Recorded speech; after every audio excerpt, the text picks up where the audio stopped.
काल परवापर्यंत ज्या शरद पवारांची गरज अजित पवारांना होती, आता पारडं पलटलेलं दिसतंय आणि त्याच शरद पवारांना आता अजित पवारांची गरज निर्माण झाली आहे। अजित पवारांनी विधानसभेमध्ये काकाच्या शिवाय खणखणीत यश मिळवलंय।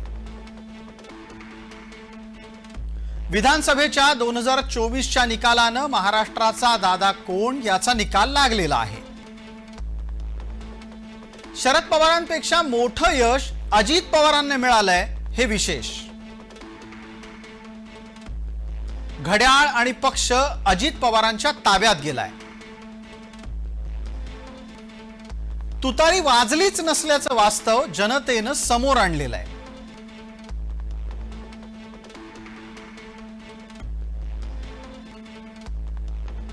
ज्या तडफेने अजितदादा पवारांनी वेगळी चूल मांडली, वेगळ्या पद्धतीने पुढे गेले आणि त्यांचं यश पण त्यांना मिळालं, त्या पार्श्वभूमीवर पुन्हा असं केलं तर मतदारांचा देखील कुठेतरी आपण मतदारांना गाफील ठेवतो किंवा मतदारांची दिशाभूल करतोय असं देखील होईल। कदाचित पुढे आणखी काहीतरी वेगळं घडलं तर पुन्हा हे सगळं विभक्त होणे, पुन्हा संयुक्त येणं, हे मतदारांची दिशाभूल करणं, मतदारांना त्यांच्या मताची किंमत करत नाही आहोत असं घडेल असं मला मोकळेपणाने वाटतं।